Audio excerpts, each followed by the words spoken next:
Hey there! Is today your first time here? Or maybe your first time in a while?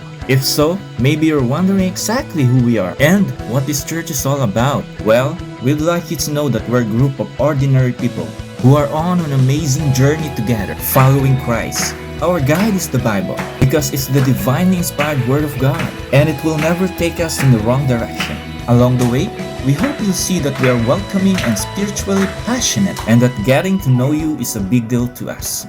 We know that the road is rough sometimes, but we'll work really hard to bring you practical and relevant messages to equip and encourage you through life's ups and downs. We want you to know that we care about this community, and we believe that it's our job to make it a better place. So, no matter who you are or where you've been, we're glad you are with us today, and we hope that you'll join us in our journey, following Christ and living out His plan for us. So, welcome to church.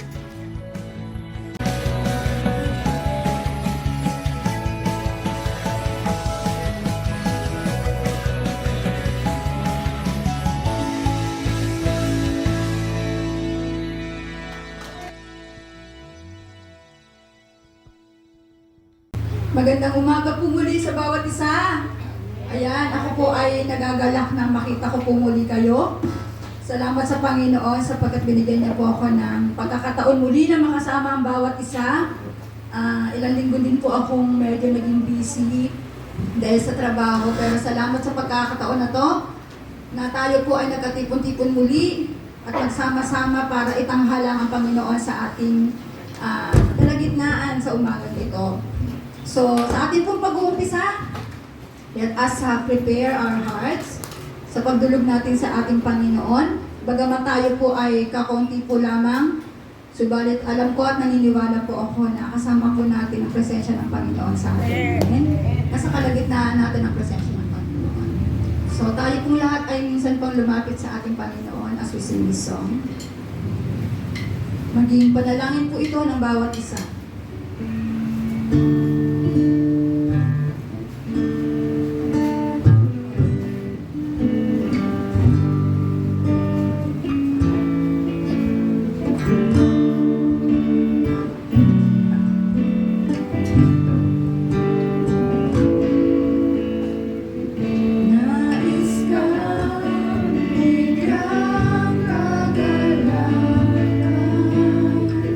Sa lahat ng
sa araw na ito, O Diyos, na punong-puno, Panginoon, ang pagpapala mo, O Diyos.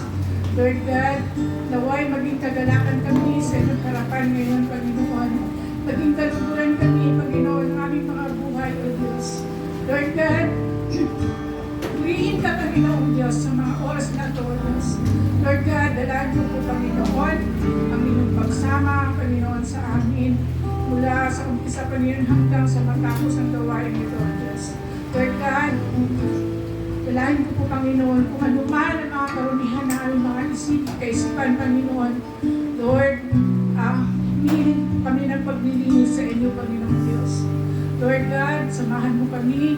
At Lord, yung mga kasamahan namin, Lord, na wala pa rito, nawa, O Diyos, dalhin mo sila, Panginoon, ng ligtas, O Diyos. Nang wala pong anumang kapahamakan, Panginoon. Patuloy kang pumilos sa kalagitnaan namin, Panginoon. Maging, Lord, sa aming pag-aawitan, Panginoon Diyos. Sumama ka sa amin, Panginoon. Samahan mo kami sa aming pag-aawitan.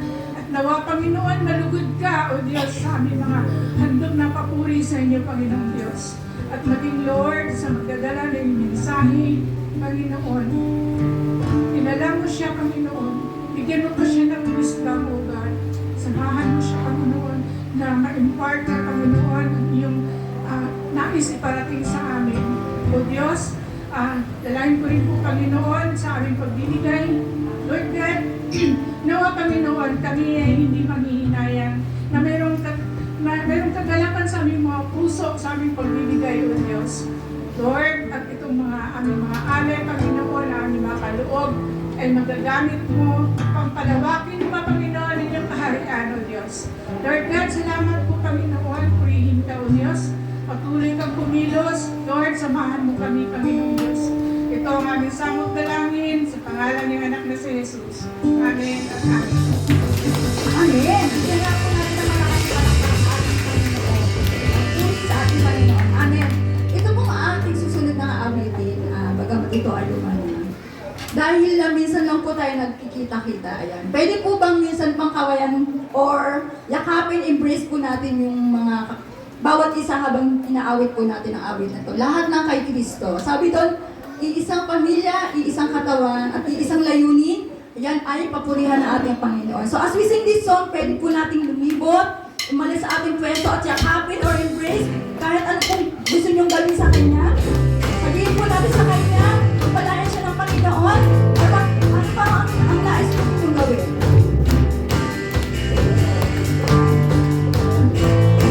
Sige po! Di na kaibigan, halina kapatid. Sama-sama na tayo, si Jesus ay namahalin. Iyong minamahal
Panginoon, sapagkat Ikaw ay karapat-dapat papurihan, karapat-dapat bigyan, Panginoon, ng pagdakila, sapagkat Ikaw ay mabuting Diyos.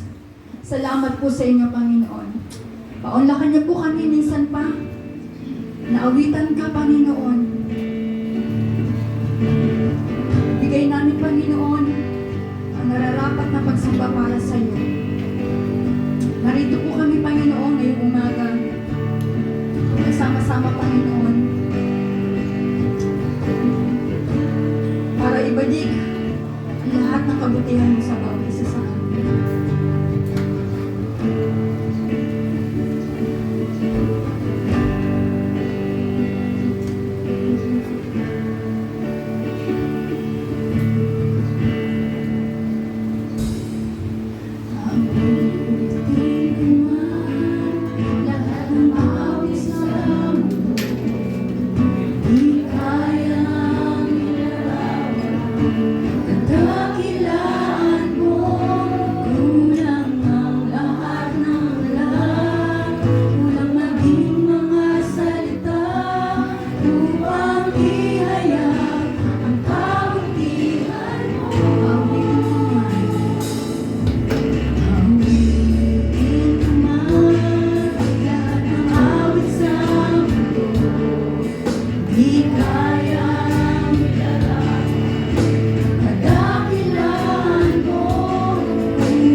Diyos. Walang papantay sa kautihan mo.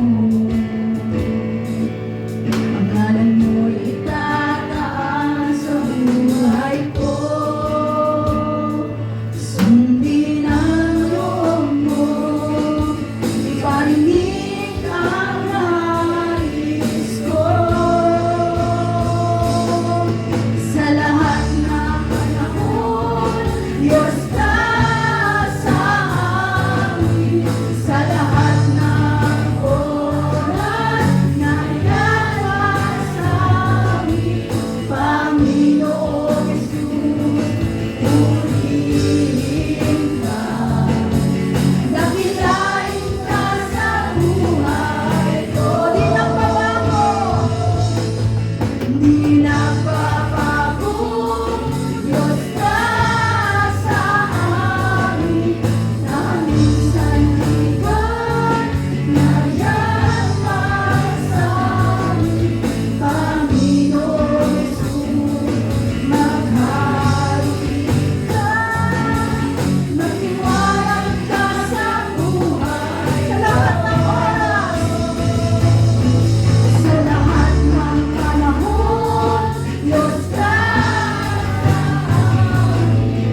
nararanasan namin at patuloy na nararanasan namin ang pag-ibig mo at ang pagkilos mo sa buhay namin. Patuloy ka namin pupurihin, Panginoon. Salamat, Panginoon, dahil patuloy mo kaming sinasamahan. Salamat, Panginoon, dahil patuloy mo kaming iniibig kahit kami ay hindi karapat-dapat, Panginoon. Salamat sa kapatawaran. Salamat sa buhay na walang hanggan. Salamat sa kagalakan, Panginoon.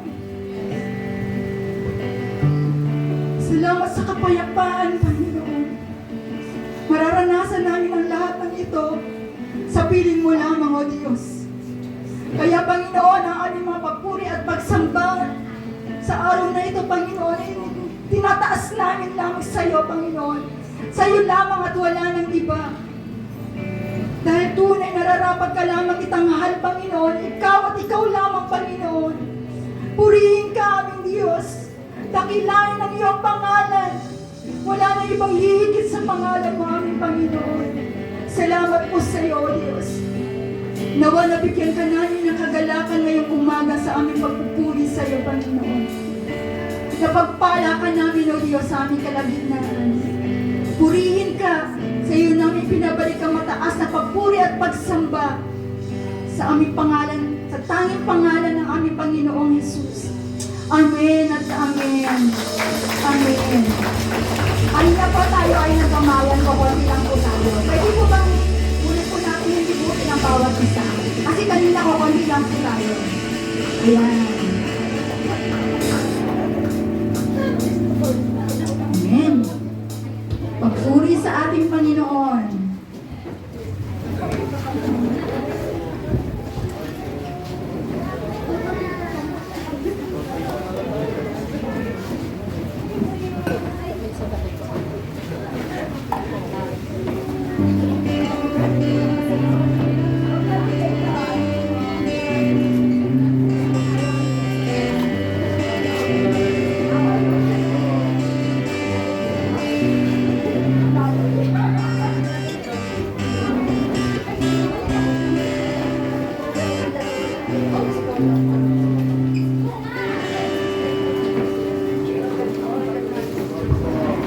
Patuloy po tayong manalangin para sa ating pagbibigay ng ating mga tithes and offering. Panginoon, maraming salamat sa umagang ito at sa aming pag-aawitan ay nadama namin, Panginoon, ang iyong presensya, Panginoon.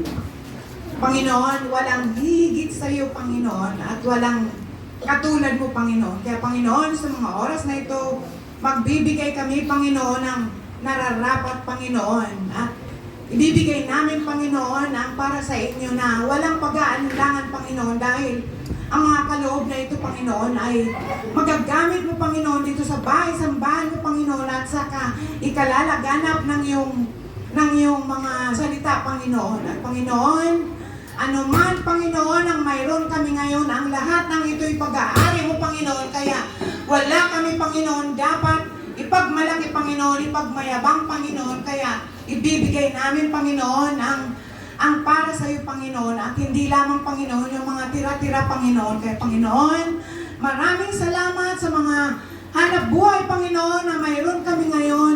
Ang lahat ng ito'y galing sa iyo, Panginoon, at ang mga wala ng trabaho, ikaw, Panginoon, ang patuloy na magbigay sa kanila ng hanap buhay para sa mga susunod, Panginoon, ay makapagbigay din sila, Panginoon. Kaya sa Panginoon, salamat sa bawat miyembro ng katuparan, Panginoon, na nagkakaisa, Panginoon. Patuloy mong ipaglaganap, Panginoon, ang pag-ibig mo, Panginoon, sa bawat isa sa amin. Panginoon, maraming salamat sa umagang ito. Sa iyo po namin, ibinabalik ang lahat ng papuri at pasasalamat sa pangalan ni Jesus.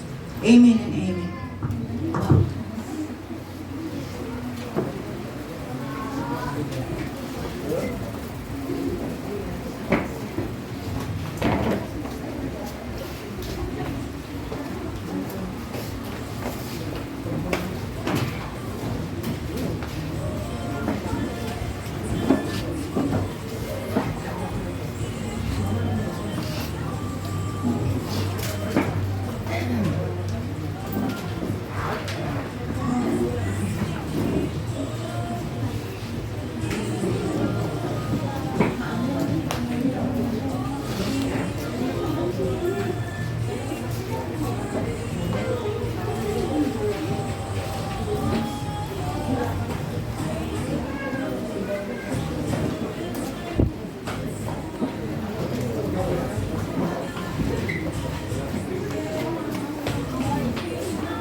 morning po.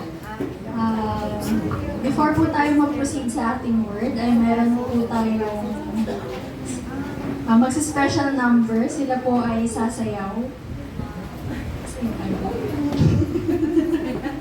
So, ayun po, hindi na po sila bago sa atin. Sila po si Lena at si CJ. Wala ko tatlo kayo.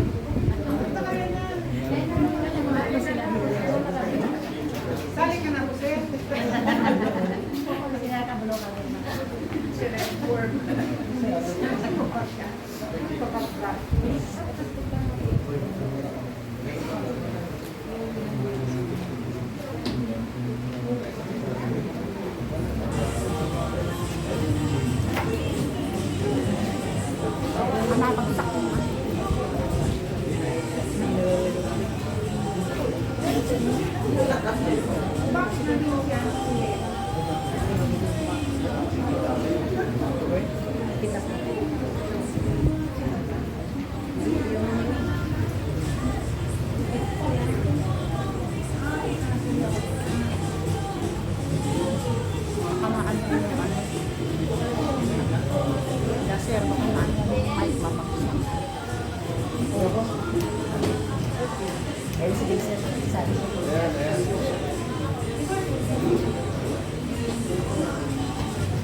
purihin po ang Panginoon.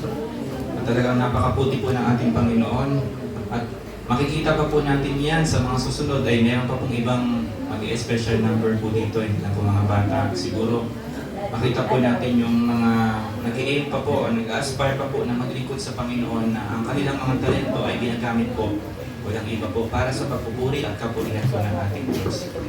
Magandang umaga po sa bawat isa. Pwede po pakibati po ulit ang inyong mga katabi. Magandang umaga po.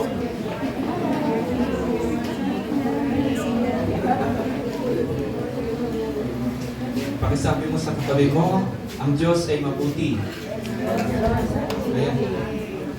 May mga bata pa rin po lang, talagang nag-join pa rin po sa service. Kasi talagang hindi po sila mapipigilan, hindi naman po natin sila pwedeng pagbawalan na sila po ay hindi dumalo dahil po ang nais po natin ay sila po ay mag-grow din po kahit hindi pa po nila naiintindihan yung gospel. Siguro maunawaan po nila na tayong lahat po dito sa loob ng bahay-sambahan ay nagmamahalan po, hindi pa po kundi nagmamahalan, nagkakaunawaan, nagbabatian, at walang ibang pong nais na ihayag at itaas po sa umaga kundi ang ating Panginoon. Ayan po, ngayon po ay ito na po yung last series ng ating pinag-uusapan po na Halo, ang obedience. Sabihin po natin, obedience. Yes. Ang pagsunod po ay napakahalaga po para sa ating Panginoon at para sa ating buhay po, pananampalataya at paglakad po natin sa buhay na ito. Ito po ay disenyo ng Diyos na tayo po ay sumunod. Malaking bagay po na tayo ay magpasakop sa bawat isa, magpasakop po sa ating leaders po, sa ating gobyerno, magpasakop po tayo sa ating church leaders at sa ating family po kung nasaan po tayo naroon po. Minamark po ng usapin po natin yung 2-month series po ng Halo. Yung distinctive po na pinag-uusapan po natin sa Christ to the Philippines. At ating i-discuss yung authorities po ng gobyerno, yung church, yung authorities po ng church at yung authorities po ng ating family kung saan man tayo nasasakupan po. Sa tradition po natin, or ang ating introduction po ng Halo, na-mention po ito ng mga disciples na hindi na po sila mga Kristiyano in the name, kundi po sa paggawa po. Tayo po ay maging Kristiyano po, hindi lang po sa kilala tayo dahil Kristiyano tayo, kundi po sa ating mga kilos at ginagawa po. Sa ating deed, by honoring and obeying God na doon po sa mga in-ordain po ng authority. Maaari pong iba po sa atin ay hindi po nagustuhan ang mga resulta ng boto, o yung maaaring iba sa atin ay nagustuhan po ang resulta ng boto, nanalo ang ganitong ating senator or anything po na related po sa election po. Pero ito po ay inordain ng Panginoon, whether we like it or not. Ito po ay nilagay ng Diyos, whether good or bad. Ang nais po natin, ang trabaho po natin bilang mga Kristiyano ay walang iba kundi hindi po sila sabihan ng kung ano-ano mga negatibo, kundi tayo po ay manalangin sa kanila. Ganon din po sa ating mga church leaders, ipanalangin po natin sila. Dahil po napakalaking bagay po ng panalangin at makakatulong po ito sa kanila at sa bawat mga leaders po na nakatayo po sa loob po ng ating Panginoon.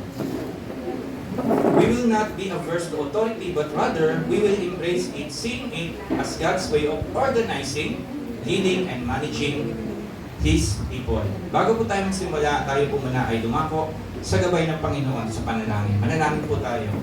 Dakilang Diyos na makapangyarihan sa lahat, maraming salamat po, Panginoon, sa araw na ito na itinalaga mo sa bawat isa sa amin. Salamat po dahil pinakita mo, O Diyos, kung gaano ka kadakila, kung gaano ka katapat sa bawat isa sa amin. Ang patuloy na dalangin namin, Panginoon, na Lord, lumakad po kami, Panginoon, in humbleness, Panginoon. Lumakad kami, Panginoon, in Christ-likeness, Panginoon. Lumakad kami, Panginoon, nakasama ka, Panginoon, sa aming mga buhay, Panginoon. Lord, along the way, Panginoon, ang aming journey sa buhay at pananampalataya, huwag niyo po kami bibitawan at huwag niyo po kami pababayaan. Patuloy, Panginoon, na i-guide mo kami, Panginoon, doon sa holiness, Panginoon, doon sa pagiging accountable namin, sa pagmamahal namin, and at the same time, to obey, Panginoon, lalo na sa salita mo, Panginoon. Lord, let your word, Panginoon, na patuloy, Panginoon, na magbigay, Panginoon, ng kalakasan, Panginoon, sa mga kapatiran, Panginoon, na naririto na nanghina. Hayaan mo ang salita mo, Panginoon, ang mag-speak, Panginoon, sa bawat isa sa amin. Salamat po, maluwalhati po kayo. Ito pong aming dalangin sa pangalan ni Jesus. Amen. Ngayong Sunday po, ito po yung ending po ng 2-month series natin sa Halo, Holiness, Accountability, Love, and Obedience. Ito po yung distinctive ng CTTP at pagkakakilanlan po natin. Ngayon po, ang pag-uusapan po natin is yung obedience o yung ikalawang bahagi po ng obedience ay ating pong tatanawin. Malaking bagay po na tayo po ay maging masunurin sa lahat po ng bagay at sa lahat ng kaparaanan po. Unang-una, obedience to human authorities in government. Ang pag-obey po natin sa authority na inilagay po ng Panginoon. Kung sila po ay nanalo sa eleksyon, sila po ay inilagay po dyan ng Panginoon. Obedience po sa human authorities sa church naman po at obedience sa human authorities sa pamilya naman po. We as disciple, bilang Kristiyano, is not just a name. Rather, it is also indeed sa ating mga gawa. Our deed, honoring and obeying God and His ordained authorities, civil government, church leaders and parents, and elders in the family. Dapat po natin sundin sila. We will not adverse to authority, hindi tayo sasalungat kung ano yung gusto na nais nilang gawin po sa ating bayan, sa ating bansang Pilipinas, sa ating simbahan at sa ating mga family, ay atin po silang susundin dahil ito po ay inorganize ng Panginoon, ito ay nilid ng Panginoon, ito ay minanage ng Panginoon. Makita po natin para sa kapakanan ang ating pagsunod. Ang Diyos po ay Diyos ng kaayusan at itinakda niya ang otoridad sa bawat aspeto ng buhay upang magdala ng kaayusan, kapayapaan at katwiran. Paalala po sa atin sa Roma 13 verse 1, ang bawat tao ay dapat magpasakop sa mga namumunong may kapangyarihan sapagkat ang lahat ng kapangyarihan ay mula sa Diyos at ang mga namumuno ngayon ay inilalaga ng Diyos. Obedience to rightful authority is not just about following rules. It is an act of honoring God's will and trusting His sovereign plan. Ito po yung nais ng Panginoon na tayo po ay mag-a-act po sa kalooban ng Panginoon.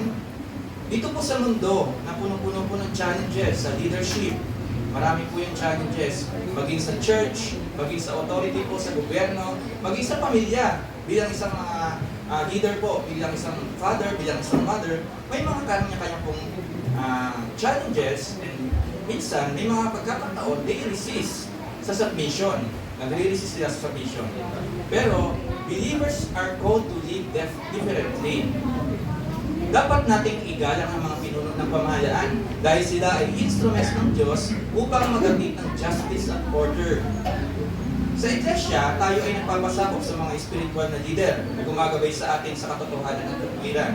Sa loob naman ng pamilya, ang pagsunod ay nagdudulot ng pagmamahal, pagkakaisa at pagpapasa ng pananampalataya sa sunod na henerasyon. Kapag tayo ay lumalakad sa pagsunod, nakikiayon tayo sa disenyo ng Diyos at tinatanggap ang kanyang pagpapala at proteksyon. Malaking bagay po na sumusunod po tayo na kapag sa pamilya sinabi ng magulang, ito, gawin mo itong bagay na ito, sundin po natin sila. At makikita po natin ang pagsunod, follow through na lang po yung biyaya na mula sa Panginoon at protection na ibibigay niya po sa bawat isa sa atin. Obedience in government, submitting to God-ordained leadership. God is the source of all authority. Ang Diyos po ang source ng lahat po ng authority. That everyone be subject to the governing authorities, for there is no authority except that which God has established.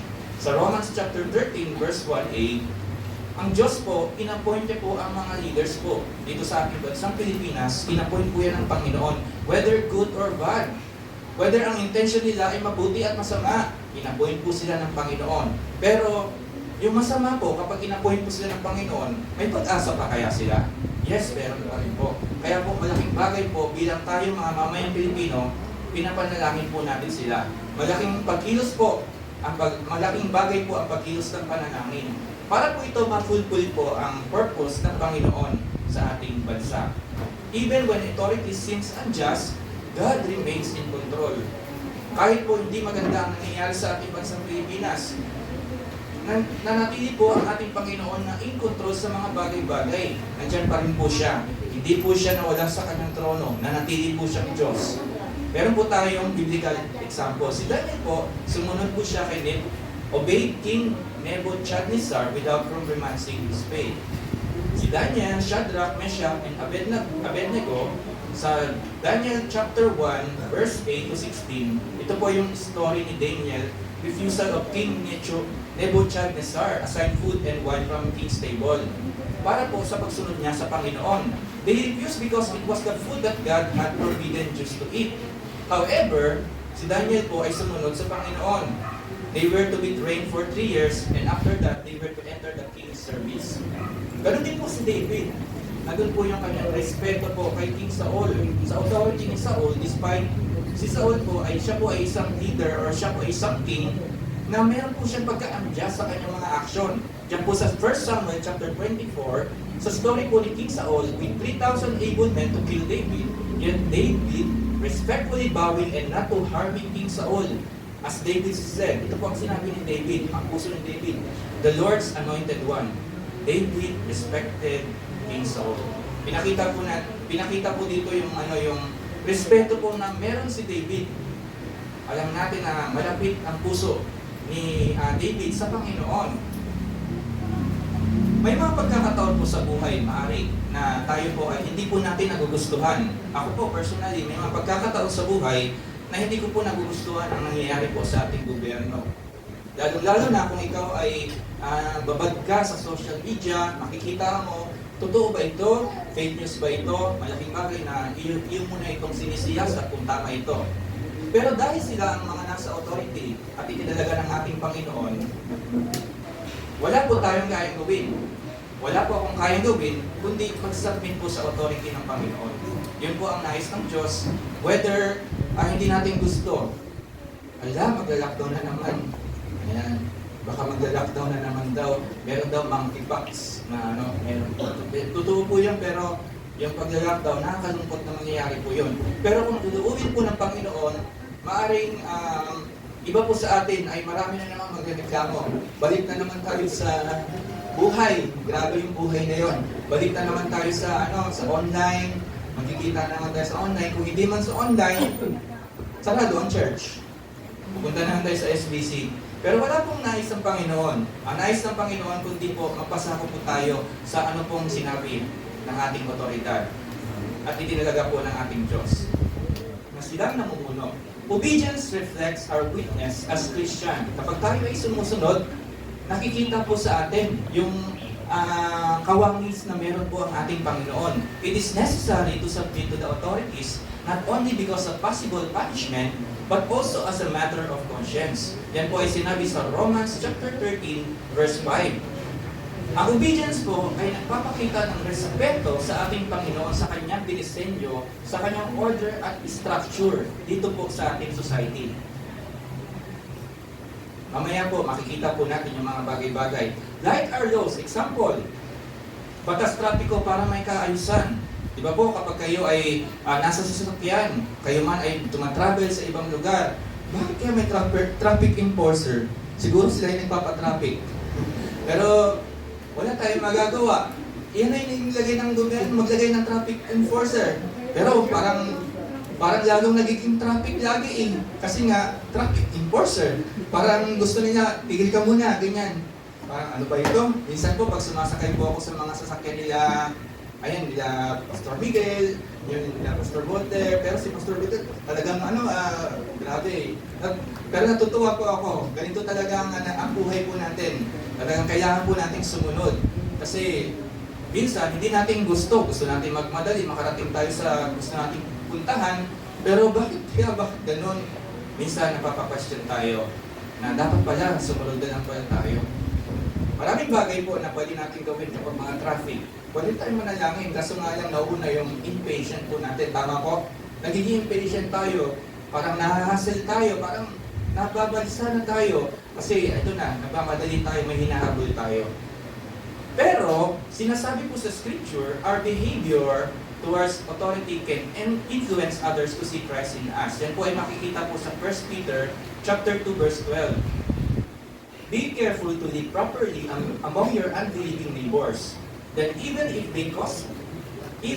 they accuse you of doing wrong, they will see your honorable behavior. And they will give honor to God when He judges the world. Meron pong biblical example. Si Jesus po, siya na po ay Diyos. May mga katawang tao po siya. Jesus Himself submitted to earthly authorities. Si Jesus po ay nagbabayad ng taxes. Minsan, pag may mga taxes, ayan, nakikita ng bawat isa sa mga nagtatrabaho po sa corporate world, ano ba yan? Mas malaki pa yung tax ko kaysa isang tithes ko. Di ba po parang minsan ganun, ala, ang laki naman ng tax ng ano, mas malaki, dapat tithes ko na yun eh. Di ba? Parang ganun po. Pero si Jesus, siya po ay, nagbayad din po siya, sumunod din po siya. Imagine, siya po ay Diyos na. Nagbayad po siya ng mga taxes. Sabi po sa Matthew 22 verse 21, Caesar's, they replied, then He said to them, so give back to Caesar what is Caesar's, and to God what is to God.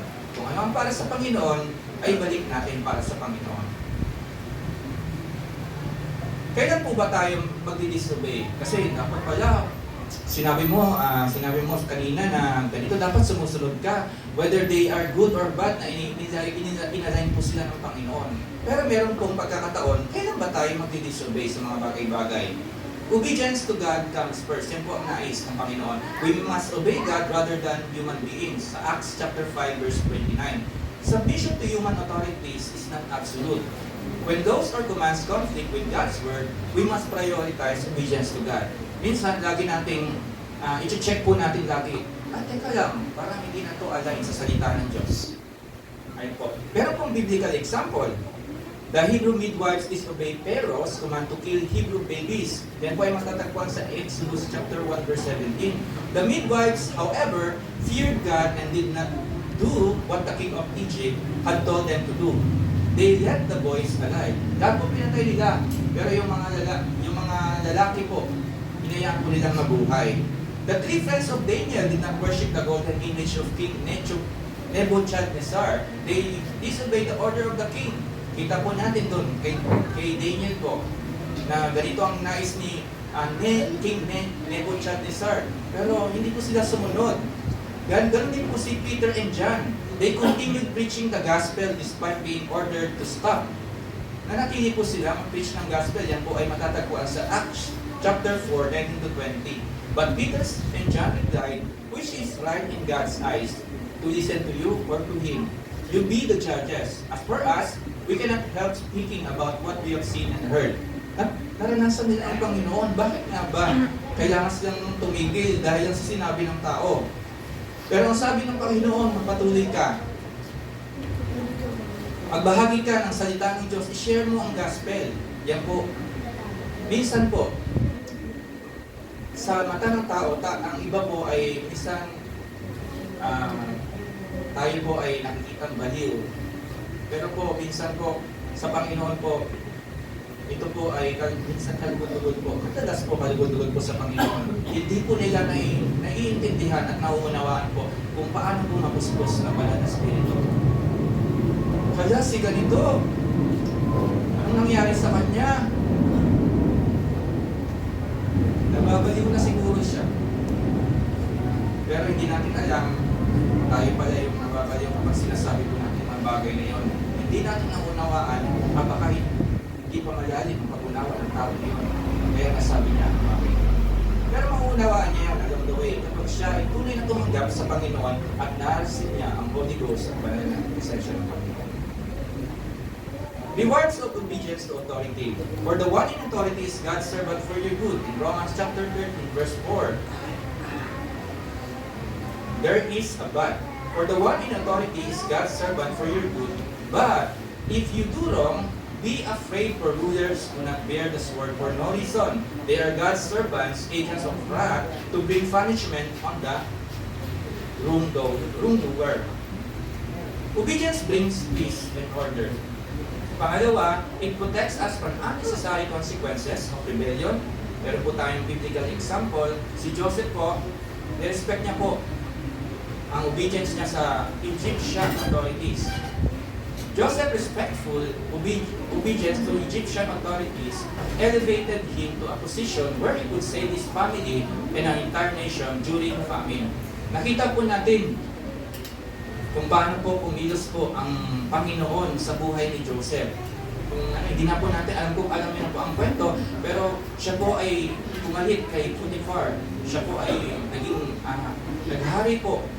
At nakita po natin kung paano po kumilos ang Panginoon. Ganun po ang obedience meron si Joseph po. Para sa akin po ay sobrang favor po ng ating lugar sa Taguig. Lalo-lalo na kung pag-uusapan po natin yung leadership patungkol kay Mayora Lani Cayetano. Favor po tayo. Bakit? Una, nakikita natin yung pagkilos ng Diyos sa kanyang buhay. Nakikita natin, Kristiyano siya. Nakikita natin kung paano po isinasaayos dahan-dahan ang ating lugar po sa Taguig. Tama po ba? Amin po. Amin po kayo. Nakikita po natin.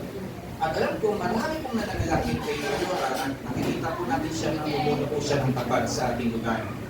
Although, meron pa rin pong personal na masasabi ang iba.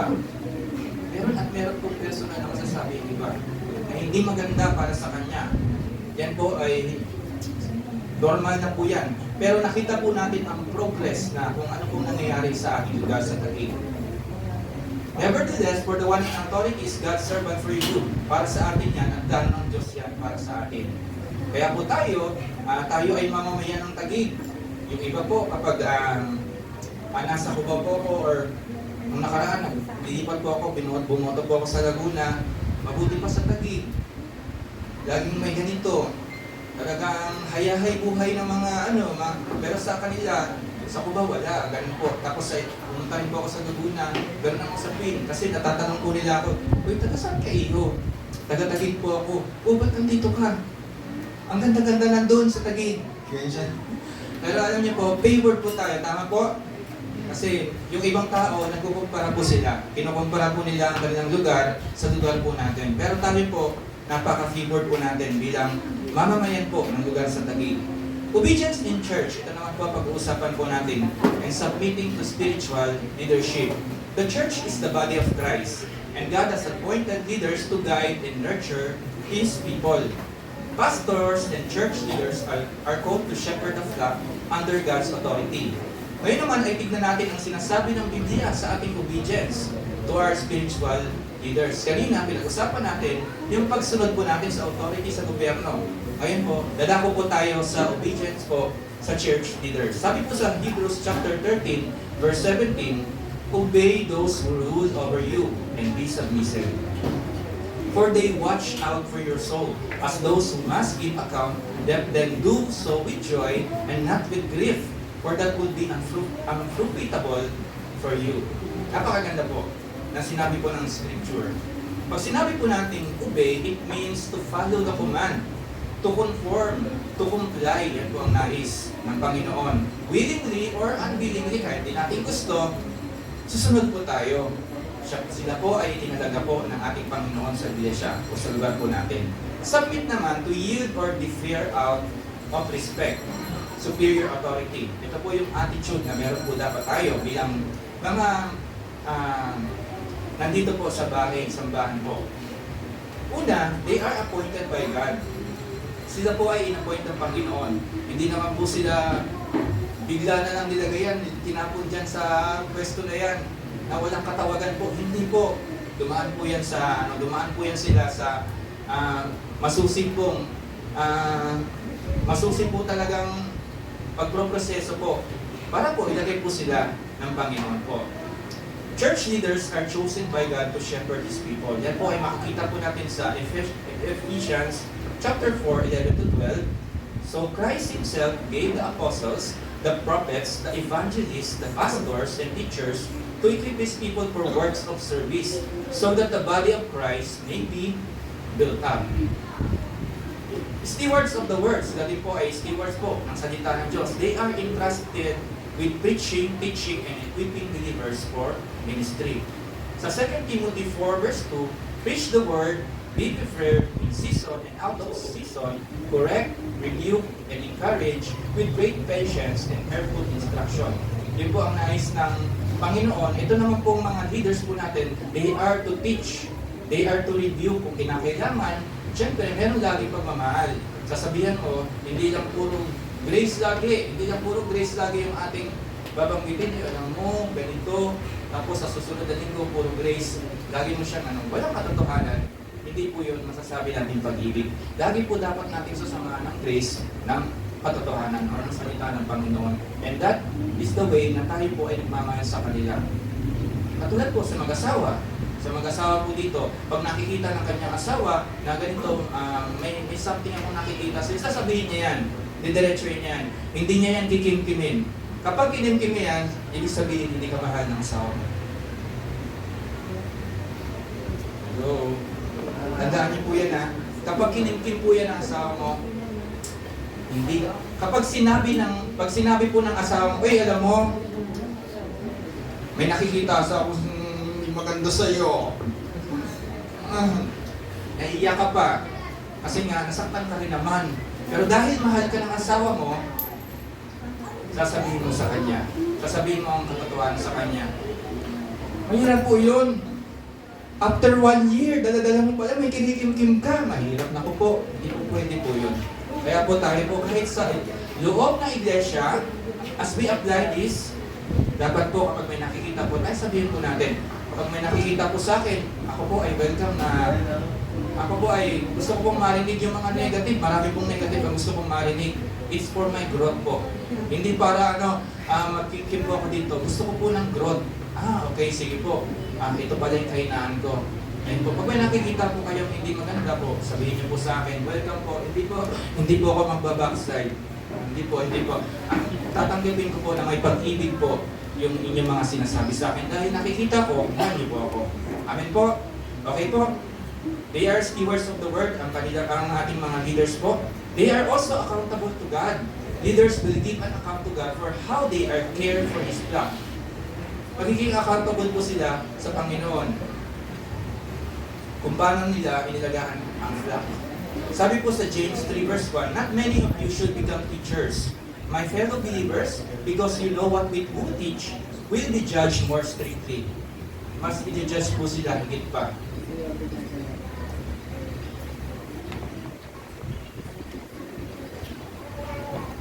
Kaya po, ipanalangin niyo po ang inyong mga pastor po, ipanalangin niyo po ang inyong mga church leaders kasi they will be judged by the Lord more.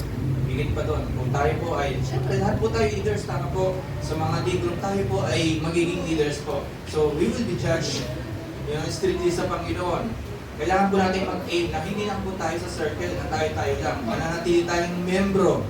31 years na po tayo mga kapatid, tapos membro lang po tayo ng church. Parang mahirap po yun. Dapat po meron po tayong ini-disciple po. Tama po? Alam niyo po, ang mga leaders po ng church ay sinigurado pong tinawag at inatasan po ng Diyos na mag-lead po sa mga flock.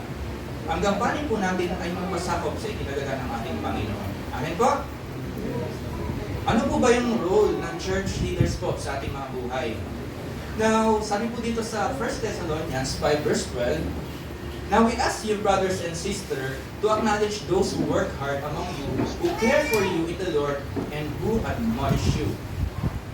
Minsan po, yung mga leaders, gusto rin lang po nila ng acknowledgement, pero sa amin po, okay na, si Lord naman, pero ang katotohanan, kung magiging balanse po ako, kung ako ay magiging membro, malaking bagay po ang acknowledgement po. Minsan lang din naman po. Minsan, kailangan pong i-treat natin sila. Joy po nila yon, may mga pagkakataon na ganun po. Pero hindi naman laging madalas. Malaking bagay po yung kahit po. Dito po sa loob ng iglesia, yung mga D-group leader, pag may something kayong ibibigay sa kanila, ma-appreciate po sila. Hindi naman sila materialistic. Siguro makikita lang nila, ay, na-appreciate ako ng tao ito. Ibig sabihin po na admonish, warn firmly, advise or urge earnestly. They are also to shepherd the flock. Pastors provide spiritual guidance, protection, and discipline. Kapag po may nakikita pastor na hindi maganda po sa bahay-sambahan, sa isang person na kanya nakikita, sasabihin niya po yun. They provide spiritual guidance. Kaya po bilang mga nagpapasako po sa gawain sa Panginoon, ay tayo po ay mag-submit po at mag-obey po tayo. Yun lang po ang ating nais gawin, mag-obey po tayo because they provide protection and discipline po sa atin. 1 Peter 5 verse 22 to 3, be shepherds of God's flock that is under your care, watching over them, not because you must, but because you are willing. As God wants you to be, not pursuing the son's gain, but eager to serve, not lording it over those entrusted to you, but being examples to the flock. Maging isang halimbawa po sa ating mga flock po. Sa ating mga disciple, kung tayo ay legal leader, maging magandang halimbawa po tayo. We are also shepherding them. Kasi yun naman po yung small group po natin. Nag-shepherd na po tayo sa kanila. May mga follow-ups po tayo na kamusta ang yung devotion. Kamusta ang yung personal. Kasi po, ang relationship po natin sa Panginoon, it's personal po.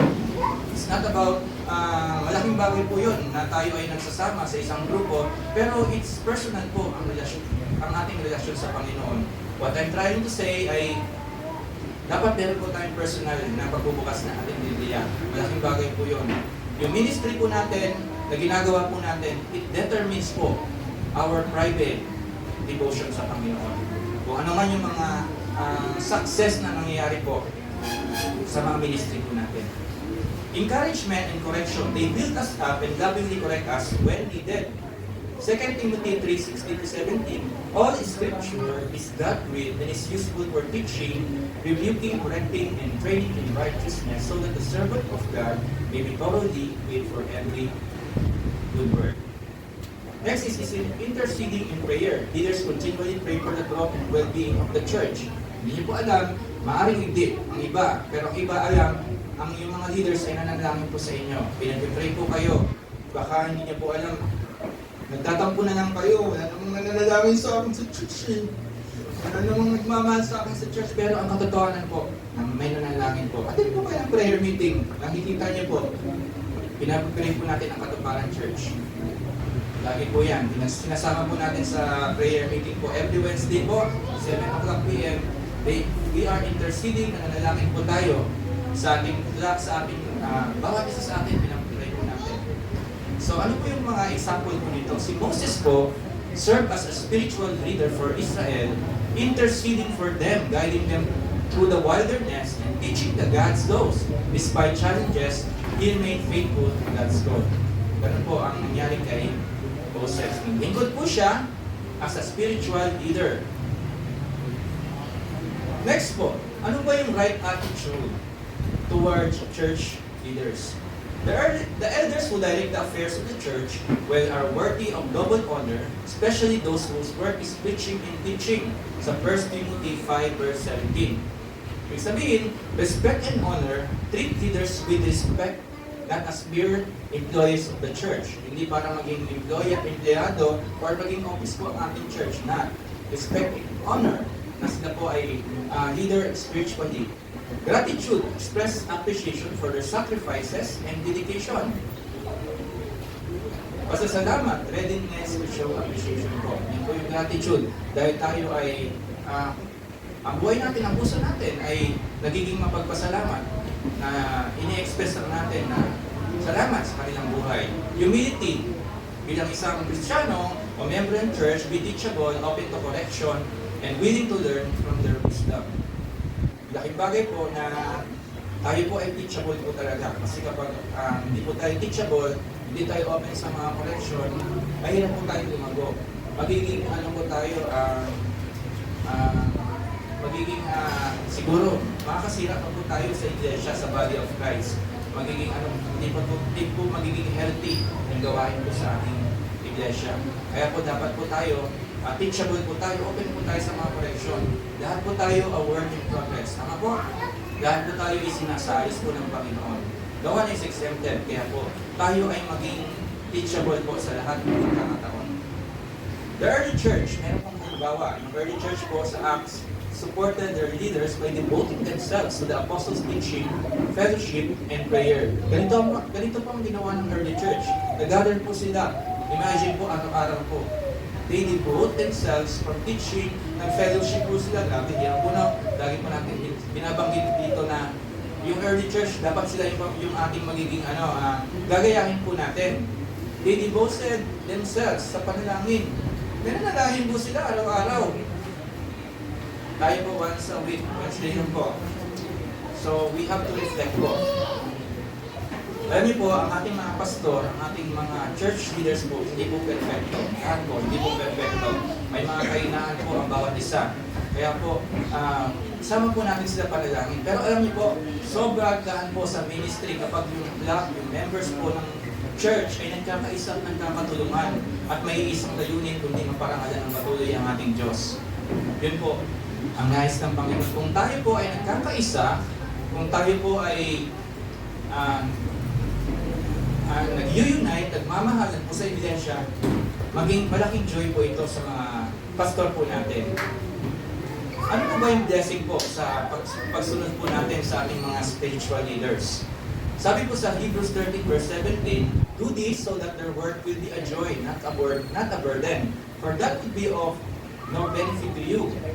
Have confidence in your leaders and submit to their authority, because they keep watch over you as those who must give an account. Do this so that their work will be a joy, not a burden, for that will be of no benefit of you. Unity ng church, yun po ang isa sa nais po natin. Tama po? Obedience fosters harmony and cooperation among members. Alam niyo po, kapag papasok po kayo sa bahay-sagbaan, malalaman niyo po, kapag kayo ay talagang napuspos po ng banal na spirito, nakatanggap na sa Panginoon, pumasok kayo sa isang lugar, malalaman niyo kapag mabigat ang isang lugar. Kahit po siguro pumasok kayo sa isang tahanan na merong nagdiktik, mararamdaman niyo po yung something na napakabigat. Sa church po, mararamdaman po natin kung meron pong hindi nagkakaunawaan, nag-aaway, ramdam po natin yan. Nagmamasid lang po tayo, maaaring ramdam po natin, pero hindi natin alam kung sino ba yon. Sino ba yun?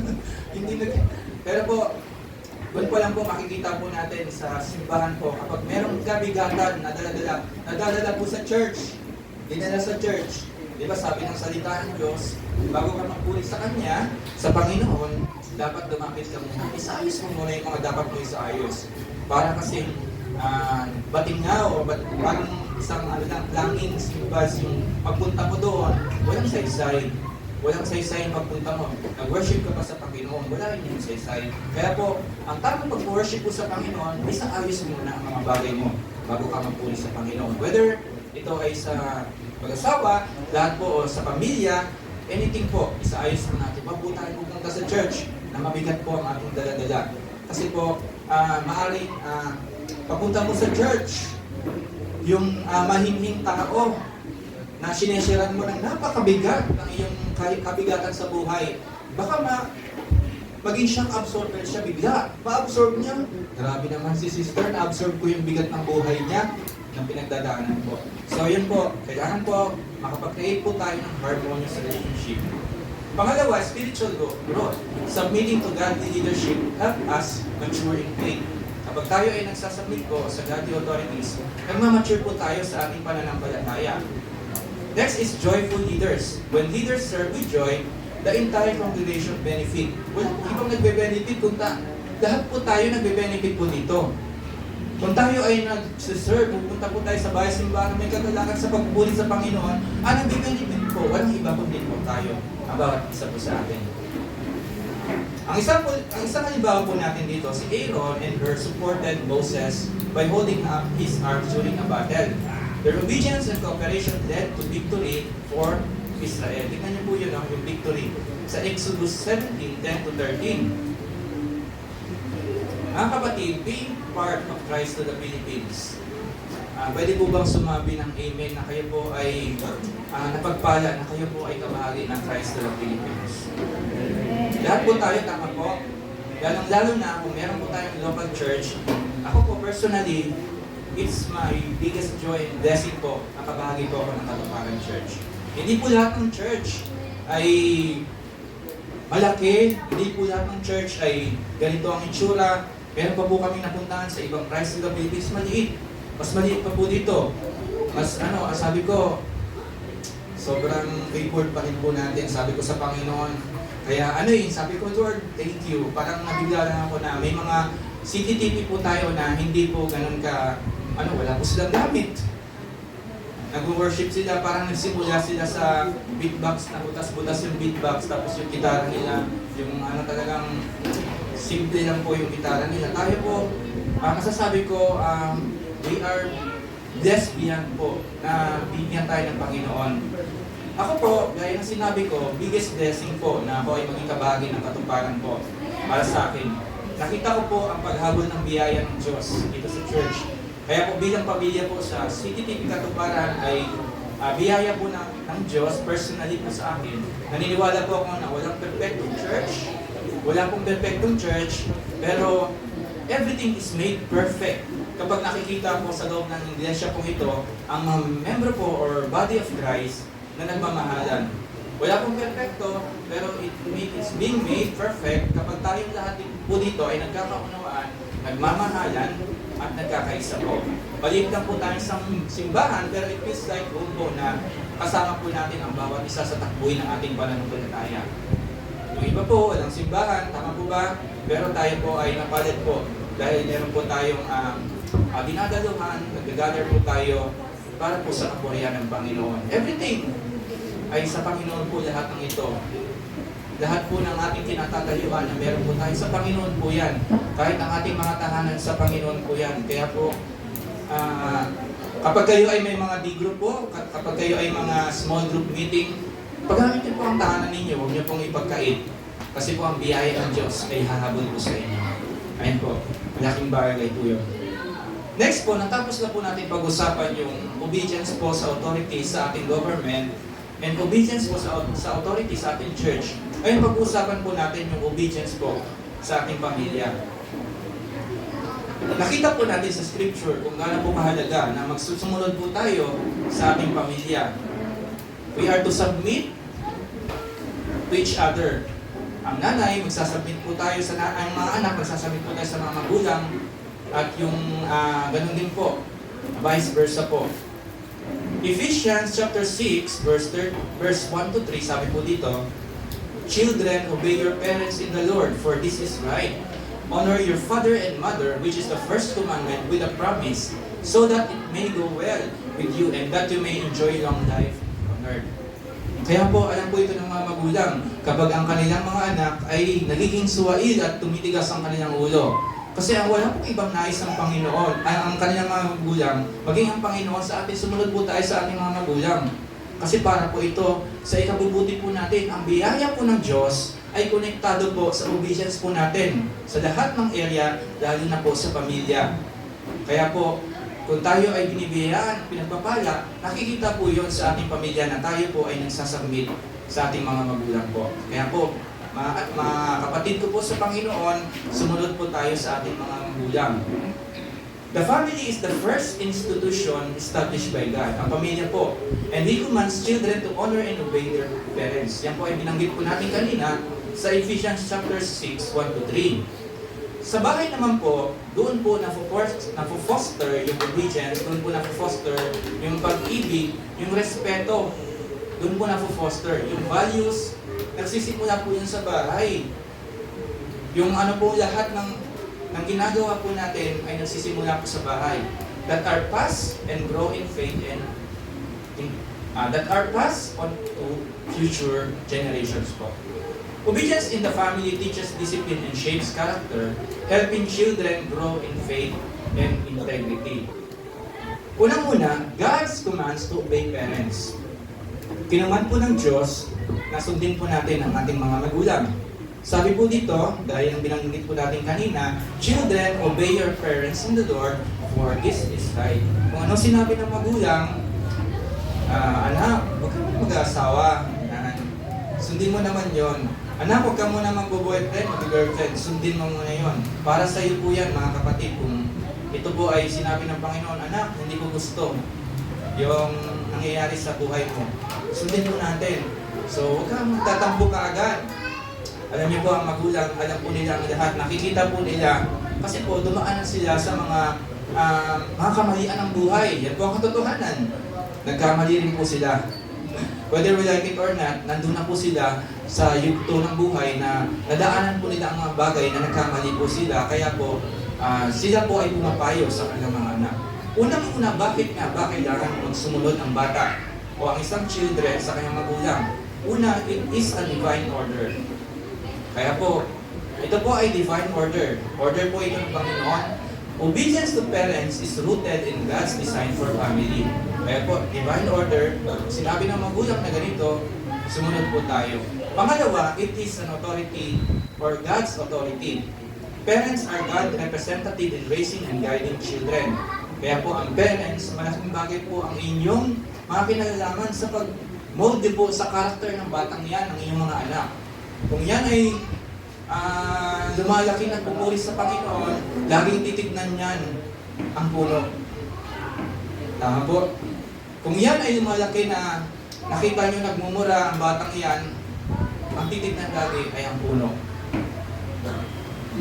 Hindi po titignan yung batang bunga. Titignan lagi yung puno. Ay, grabe si sister. Grabe si kuya. Ganito pala yung pagpapalaki sa kanya ng magulang niya. Kaya pala hinahangaan ko siya. Hindi yung bata. Napakagalang mo naman. Sobrang galang. Malaking bagay po yun. Pero ang titignan po natin palagi ay ang kanilang mga magulang.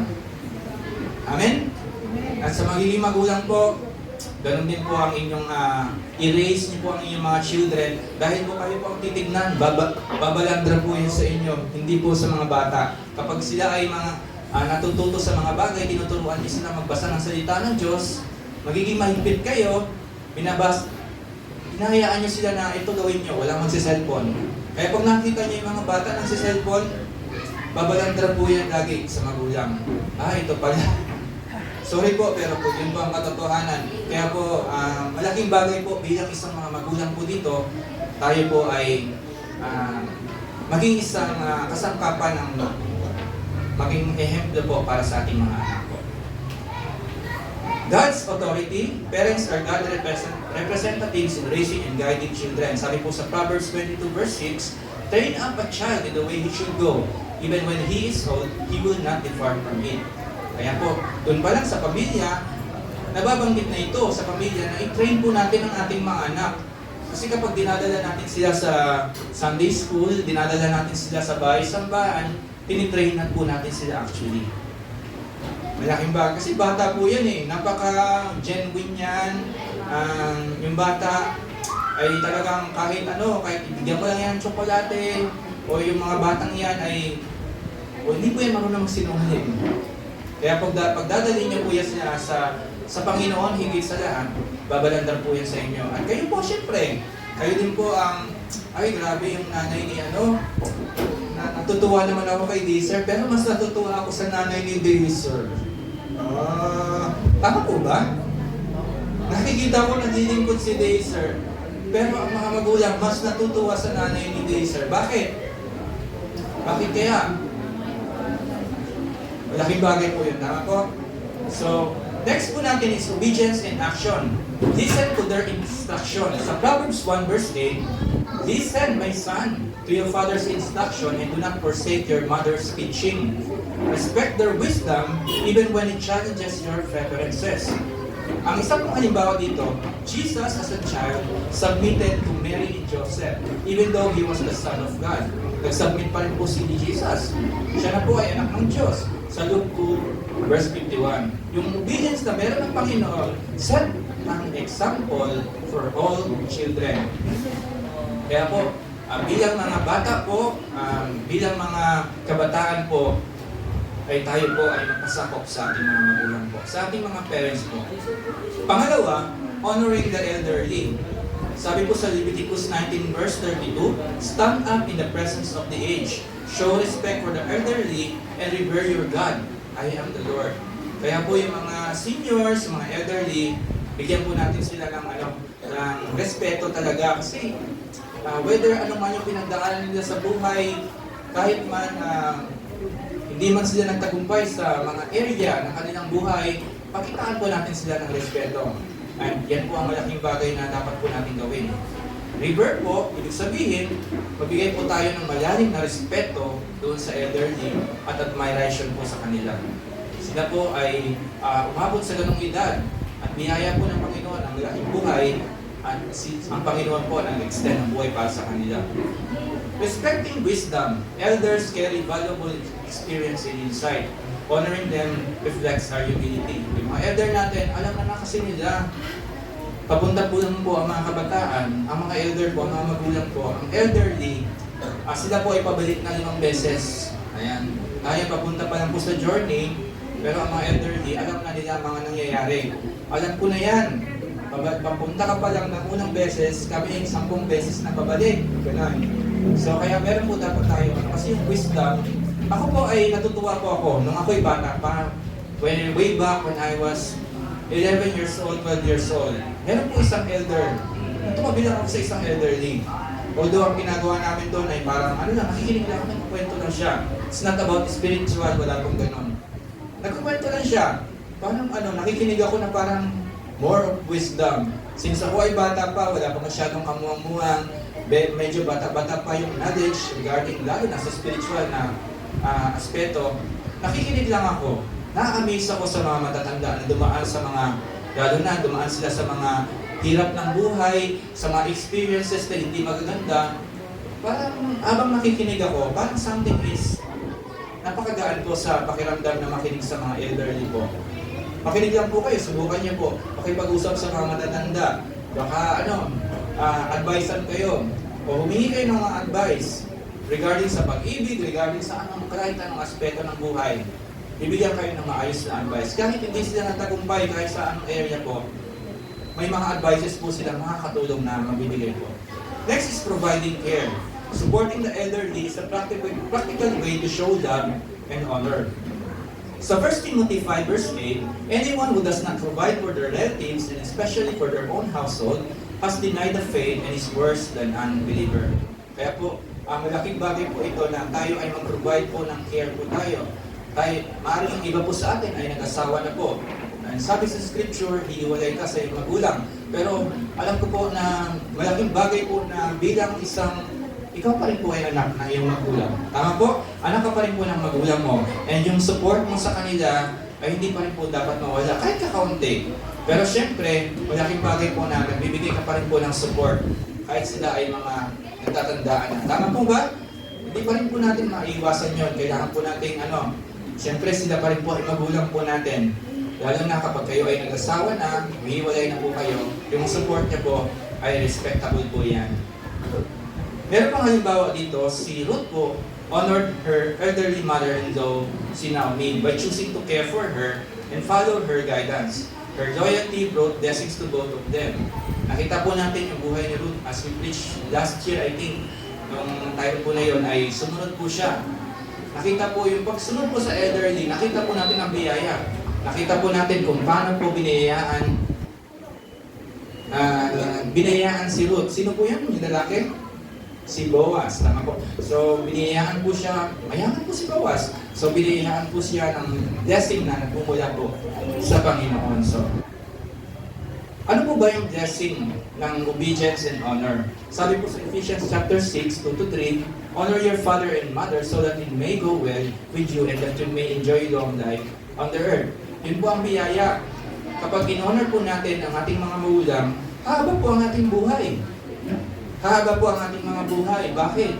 Kasi po, kapag hindi natin sinusunod, intense po ang nangyayari sa loob ng tahanan. Nagkakasigawan, hindi nagkakaintindihan, paano haba ang buhay mo? Mahigh blood ka pa. Tama po ba? Tataas ang dugo mo, tataas ang dugo. Hindi pa haba buhay mo, high blood ka. Pero kapag tayo ay sumusunod sa kanila, haba po tayo at pagkakaluban po tayo ng mas higit pang buhay at papagamit po natin ito sa Panginoon. Ang promise po ng Diyos, honoring parents and elders brings blessing of well-being and long life. Yan po ang unang promise niya. Peaceful relationship, respect fosters love and unity within families. And spiritual growth, obedience to parents and elders teaches humility and submission to God. Isang halimbawa, si King Solomon, in-honor niya po ang kanyang magulang, Bathsheba bowing to her and giving her a seat of honor in his kingdom. Matatagpuan po natin to sa 1 Kings chapter 2, verse 19. Yung action na meron po si Solomon displayed the respect and humility po. Makikita po natin sa kanya. Ayun po, alam ko po, marami po tayong natutunan po sa authority po na pagsunod, lalo na sa obedience sa ating government, sa ating church leaders, at galing sa ating family po. Malaking bagay po ang pagsunod dahil ang biyaya ng Diyos ay hindi po magsasara sa bawat isa sa atin. As we obey lahat po ng ito, manalangin po tayo kung may mga pagkakataon na hindi po natin maunawaan ang ating gobyerno. Our response will be always prayer. Prayer po lagi ang ating magiging response po sa kanila. Hindi man magustuhan ang mga bagay-bagay, tayo po ay mananalangin. Ganun po sa family, lagi po tayong ipanalangin. Ipanalangin po natin yung ating partner, yung ating asawa, tayo sa family po natin, panalangin po natin sila. Kung hindi, meron man pag hindi pagkakaunawaan. Dito naman po sa church, kung hindi rin po, meron din pong hindi pagkakaunawaan, panalangin lang po natin. Kasi po, ang malaking bagay na tayo po ay nag-create ng maayos na harmony sa ating iglesia. In conclusion po, God's design for government, church, and family is built on order and obedience. Kapag tayo ay nagsasubmit po sa established authority na meron po na inilagay at inalaga ang Diyos, we demonstrate our trust in Him and His perfect plan. Kaya po tayo, mga kapatid, i-commit po natin ang sarili natin by honoring God's design by living in obedience, knowing that in doing so, we are ultimately submitting to His sovereign rule. Obeying human authorities is ultimately about trusting and honoring God. We establish them. Our obedience reflects our faith and reverence for Him. Let us pray for our leaders, submit where submission is due, and stand firm in God's truth when required. God has placed pastors and leaders in the church to guide us towards spiritual growth and unity. Obedience to their leadership honors God and strengthens the church. Let us commit to supporting, respecting, and praying for them as they faithfully serve the Lord. Obedience and honor to parents and elders are essential in God's design for family and communities. By doing so, we reflect God's love, receive His blessing, and strengthen relationship. Kaya po, mga kapatid, patuloy po natin i-commit ang ating mga sarili by showing respect and care for those He placed in authority and wisdom over us. Bilang Christ of the Philippines po, we believe that growth in obedience is growth in discipleship and vice versa. Remember, obedience is a vital part of our growth in Christ-likeness. Ang pagsunod po natin, ito po ay makikita po natin yung biyaya ng Diyos ay lagi pong humahabol sa atin. Tayo po ay sumusunod sa aming mga magulang, sumusunod po tayo sa ating church leaders, maging po sa authority na iniluklok ng Panginoon, ay tayo po ay susunod. Kaya po, ang word po natin for today is obey. Sumunod po tayo, whether we like it or not, sumunod po tayo. Pero, gaya ng sinabi ko, may mga pagkakataon na pwedeng hindi ka sumunod, lagi mong i-connecta ito sa salita ng Diyos. Kasi sumunod ka, ay hindi na pala ito aligned sa salita ng Panginoon at nakaka-harm na pala ito. May mga pagkakataon na ganoon, kaya doon po, pwedeng hindi po tayo sumunod. Pero, bilang mga Kristiyano, ay tayo po ay susunod po sa Panginoon at tayo po ay, kapag sumusunod po tayo sa Panginoon, ay makikita po natin yung biyaya ng Diyos lagi pong mahabol sa atin. Sige po, tayo pong lahat ay tumayo at magwakas po.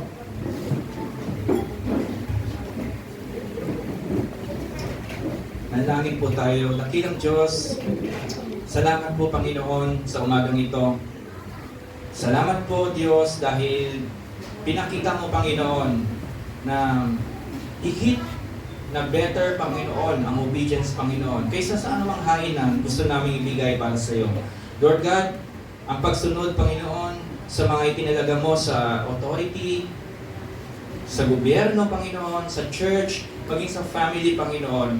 Lord God, salamat po dahil tinuturuan mo kami Panginoon na maging submissive Panginoon sa mga area Panginoon. Kung meron man Panginoon Diyos na kami ay nangihina o pinanghihinaan to submit Panginoon. Lord, hayaan mo Diyos na as we foster Panginoon yung obedience Panginoon, yung pagsunod namin sa iyo Panginoon, tulungan mo rin kami Panginoon na magampanan namin, O Diyos, yung mga bagay, O Diyos, na ikalulugod mo, Panginoon. Yung mga bagay, Panginoon, na patungkol sa iyo, Panginoon.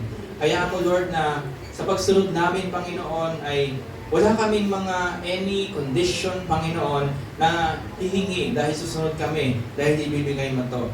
Let us obey, Panginoon, without any condition, Panginoon. Hayaan mo sumunod kami sa iyo, higit sa lahat. Hayaan mo sumunod kami, Panginoon, sa mga inatang mo, Panginoon, sa lahat ng area na nagpapatungkol po, Panginoon, sa obedience. Lord, salamat po dahil pinakita mo, Panginoon, na ikaw 2,000 years ago, sumunod ka, Panginoon, sa iyong Ama. Salamat po sa pagsunod mo, Panginoon. At ito, Panginoon, yung pagsunod mo ay walang katulad, Panginoon. Yung pagsunod mo sa Kanya, Panginoon, na Lord, na makikita namin, Panginoon, na ikaw ay dumanas ng kahirapan sa krus ng Kalbaryo. Lord God, even at the point of death, Panginoon, sumunod po kayo. Kaya Lord, kami, Panginoon, ano man, Lord, yung nais mo para sa amin, Panginoon, tulungan mo kami, Panginoon, maging masunurin, Panginoon, sa lahat at mag-submit kami sa isa't isa, Panginoon. Salamat po, Panginoon, sa salita mo. Salamat po, O Diyos, sa bawat isang naririto, Panginoon. Lord God, kami po ay patuloy, Panginoon, na kumilos, Panginoon, sa nais mo para sa amin, Panginoon. Sumunod kami sa naisin mo, Panginoon, as we end, Panginoon, yung series, Panginoon, ng Halo, Panginoon. Mamuhay po kami sa kabanalan, and maging accountable po kami, at magmahalan po kami, Panginoon, at sumunod kami sa inyo, Panginoon. Salamat po sa salita mo, Panginoon, na siyang buhay, Panginoon, at nagbibigay, Panginoon, ng buhay sa bawat isa sa amin, Panginoon. Lord, sa aming pansamantalang paghiwalay sa umagang ito, patuloy na ibawan mo, Panginoon, sa aming mga puso, Panginoon, ang pag-iingat mo, Panginoon. Dala-dala namin, Panginoon, at kasama namin, Panginoon, ang presensya mo, Panginoon, na mananahan, Panginoon, sa bawat isa sa amin, Panginoon. Let your presence, Panginoon, ang aming mga tahanan filled, Panginoon, with your holy presence, Panginoon, at siya yung mga manguna, Panginoon, sa bawat araw. Maging ang aming puso, Panginoon, lagi mong itama sa tune, Panginoon, as we take part, Panginoon, for another week, Panginoon, na aming kakaharapin, Panginoon. Salamat po sa biyaya mo sa araw na ito. Salamat sa pag-ibig mo, Panginoon. Salamat, Panginoon, sa pag-foster ng obedience, Panginoon. Maluwalhati po kayo. Sa iyo po ang kapurihan. Ito po ang aming dalangin ng papuri sa pangalan ni Jesus. Amen. Amen po. Tayo po ay magwawakas. At kayuan po ang mga bata. Meron po tayong Sunday School.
Muna kaya kasi tayo dyan. Darating na.